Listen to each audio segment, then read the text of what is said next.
একজন দুর্নীতিবাজ এমপি বাহার আওয়ামী লীগের সন্ত্রাস, সেও আমাদের কওমি মাদ্রাসাকে বন্ধ করার জন্য ষড়যন্ত্র করছে। কওমি মাদ্রাসাকে বন্ধ করার জন্যে সে একটি ভিডিও বার্তা দিয়েছে। আমি এদেশের জনগণকে বলতে চাই, এদেশের কওমি মাদ্রাসা হলো সেখানে মানুষ তৈরি হয়, অমানুষ তৈরি হয় না। এমপি বাহারের মতন অমানুষ তৈরি হয় না।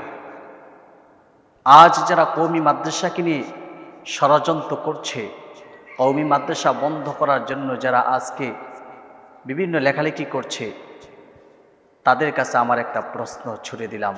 এদেশের কওমি মাদ্রাসা আর স্কুলের মাঝে একটু যাচাই বাছাই করুন। এদেশের আবাসিক হোটেলে কয়জন মাদ্রাসার ছাত্রকে পাওয়া যায়? কয়জন মুফতি সাহেবকে পেয়েছেন?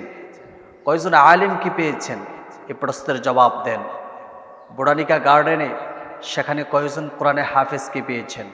কয়জন আলেমকে পেয়েছেন? কয়জন মুফতি সাহেবকে পেয়েছেন যে আরো মেয়ে নিয়ে সেখানে বসে আছে, আড্ডা দিচ্ছে, ঘোরাঘুরি করছে? আপনারা পাইবেন না। আর যারা ষড়যন্ত্র করছেন কওমি মাদ্রাসা নিয়ে, আমি তাদের কাছে ছুড়ে দিলাম, আজ সমাজের অবস্থা দেখুন। সমাজ এখন ধ্বংসের ধারপ্রান্তে চলে গেছে। আজ যুব সমাজগুলোর দিকে তাকিয়ে দেখেন, যুব সমাজগুলো এখন নেশাগ্রস্ত তারা। কিন্তু কয়জন আলেমকে সেখানে পাইবেন না।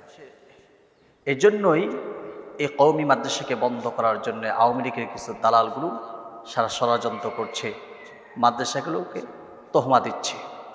আমরা তাদেরকে বলতে চাই, বিচ্ছিন্ন কিছু ঘটনাকে কেন্দ্র করে এদেশের কওমি মাদ্রাসা বন্ধ করা সম্ভব না। কারণ এদেশের ঘরে ঘরে কোরআনের হাফেজ তৈরি হয়েছে, আলেম তৈরি হয়েছে, মুফতি তৈরি হয়েছে, মুহাদ্দিস তৈরি হয়েছে, হক্কানি আলেম তৈরি হবে তোমাদের দাঁত ভাঙা জবাব দেওয়ার জন্য ইনশাআল্লাহ।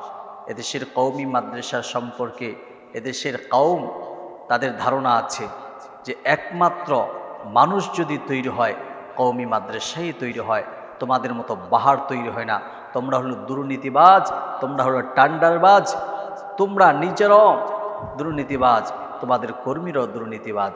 এজন্য আসুন, কওমি মাদ্রাসা নিয়ে যারাই ষড়যন্ত্র করছে, আমি তাদেরকে বলবো, কওমি মাদ্রাসা বন্ধ হবে না, একটা সময় তোমরাই চিরতরে বন্ধ হয়ে যাবে ইনশাআল্লাহ।